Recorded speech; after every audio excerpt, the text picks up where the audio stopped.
After UFC 300, I have noticed a lot of new fans coming to our beloved sport. And instead of roasting them for being filthy casuals, because, you know, I will continue to do that because it's a rite of passage. We were all a casual at some point. I am going to be giving them the dummy's guide, the beginner's guide, the need-to-know information for being a new UFC fan. This is by no means meant to be a deep breakdown of the entirety of UFC lore. If you guys want a video like that, you gotta give me a heads up. That's gonna take hours to do. That's why I'm cutting down the length of this video, just to give you all the information that you need to know as a new MMA fan, so you can seem knowledgeable at your next fight companion, or just going out with the buddies. You can sound like you're semi-knowledgeable. This is what this video is for, and for some of the veterans of watching this sport, this is purely for entertainment value, and maybe you're gonna know something that you don't already know. This is purely just, This is purely just my opinion. Sorry for the weird cut. I literally just coughed up a loogie. But yeah, this is the basic information that you're going to need to know as a new MMA fan. Let's get started. Number 1, 1993 is the founding of the UFC. Okay? We are going on 31 years of age for the UFC. Royce Gracie, you're going to be hearing the name Gracie a lot. Royce Gracie was the guy who won the first ever UFC event. He was the first ever UFC champion. Understand, Royce Gracie, although he was the first winner, does not make him one of the GOATs. He is a pioneer. Under modern day, he would be very, very average, if not below average. That's just a fact. 2, you don't need to know a lot about the pioneer era to be knowledgeable in the UFC. That is just a fact, because the UFC has changed so much that a lot of the stuff that happened before the year of 2005 really doesn't apply. But here are some of the names that you're really going to need to know. Royce Gracie, Ken Shamrock, to sound smart. All you really need to know is Ken Shamrock was a legend that the UFC really kind of tried to forget. Randy Couture, one of the oldest UFC champions, if not the oldest to ever win a title.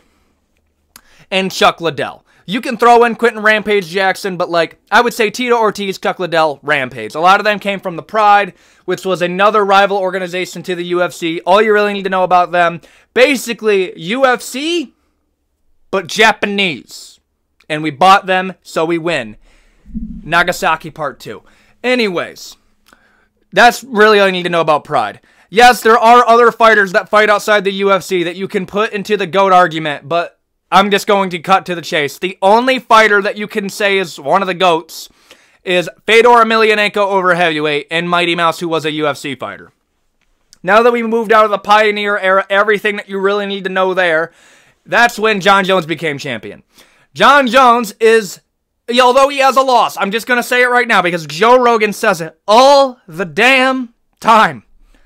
Jon Jones is undefeated because he got disqualified for a rule that doesn't even count now. They have tried, actually they did already abolish the rule, and they kicked the referee who did it. He is one of the worst referees to ever ref in the UFC. That's all you need to know about the Jon Jones loss. Jon Jones has reigned over this entire time. To give you an idea, if GTA released all the way up to GTA 6 releasing, we're not talking about re-releases. Imagine if Jon Jones won the title the day that GTA 5 released, and he retired the day GTA 6 releases. That is the entirety of Jon Jones' title reign. He is one of your GOATs. You can make him number 1, you can make him number 2. Do not make him number 3. And yes, he did juice, but he was fighting a lot of people who did do juice. So a lot of the juice allegations don't count unless we're talking about Daniel Cormier or any fight that came after that. Also, Jon Jones did do steroids. I understand he's talking about boner pills. Understand that's still steroids. You fucking cheated.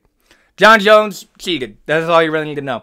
The other fighter that I would like you to be familiar with in terms of the GOAT argument would be GSP. All you need to know about GSP, he ruled over the welterweight division, is better than Kamaru Usman. I'm sorry to tell you this. That's all you really need to know about GSP, Jon Jones, and Anderson Silva was another dude. Basically, Israel Adesanya. Think of Israel Adesanya, but more swag in Portuguese. That is Anderson Silva. Think of if you took Israel Adesanya and mated him with Alex Pereira. That's how you get Anderson. That's your top 3 from now on. That's all you really need to know. Next up, we go out of that era. That is where Conor McGregor comes in. All your guys' favorite fighters. Listen, do not ever roll up to a fight companion, a party with your boys, and say Conor McGregor is your favorite fighter. Because I will immediately discredit everything that you have to say because you are a casual.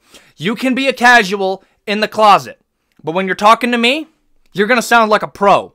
Don't be bringing up Conor McGregor's name in the top 3 argument. He is maybe top 20 of all time.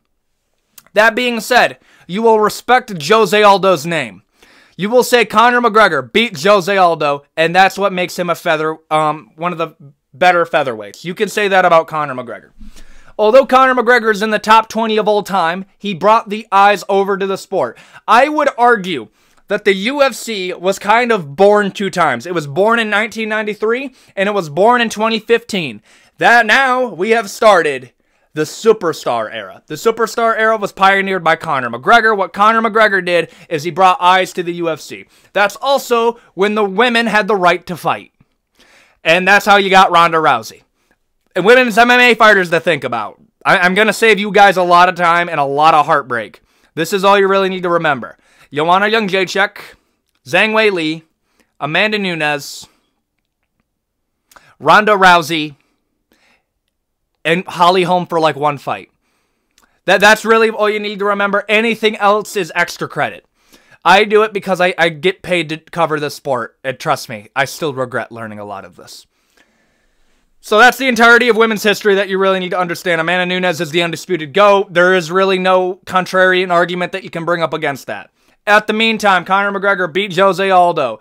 Conor McGregor never defended the belt. Don't be bringing up Conor McGregor as one of the better champions of featherweight if he never defended the belt. Max Holloway is better than Conor McGregor. And yes, Max Holloway fought Conor, but that was a prepubescent Max Holloway. Stop bringing it up like it's some enlightened thing. We all know that they fought each other, but it was so early in the career, it doesn't even count now. Conor McGregor is probably the least achieved champion in the featherweight division ever. He got a fight against Nate Diaz. That's how Nate Diaz became a star. Remember, you can just say, I know Nate Diaz, he has a brother, Nick, and pretend that you watched him in his career, but we all know you didn't. You came in when Conor McGregor was fighting in the UFC, or you came in at UFC 300. And that's probably how you're finding this video, now that I think about it. Now that Conor McGregor is a superstar, that's how you get the Dagestanis. The Dagestanis kind of rose out of absolutely nowhere, coming out of their seep huts, and kind of just gave us Khabib Nurmagomedov. Khabib Nurmagomedov is also not the GOAT. He is in the top 10. That is the greatest argument that you can ever make. Khabib Nurmagomedov's top 10. Conor McGregor's top 20. We're stopping that argument right now. Khabib Nurmagomedov beats Conor McGregor, and that starts the Dagestani AIDS that we're currently suffering through right now. Anything else that's notable that's happened during here, I would probably say John Jones is still reigning as champion, but he had some close fights against Thiago Santos and Dominic Reyes. In that meantime, Kamaru Usman's become champion, and a lot of people stopped putting respect on my boy GSP's name, and they argued that Tyron Woodley was better than GSP. I'm here to tell you, that's not true. The UFC traded Mighty Mouse over to ONE FC, and that's how you got Masvidal in the BMF title.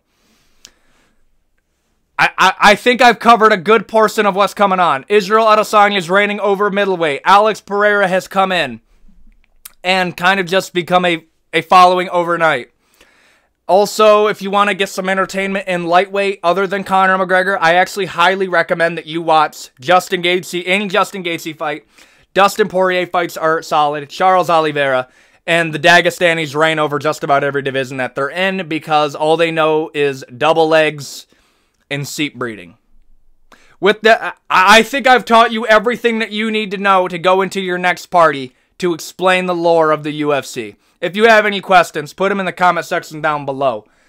As far as rules, just be quiet and watch the damn fight. And I swear, if you start saying stand them up, like if you're going to take something away from here, if you don't know what you're talking about, just be quiet. You will learn.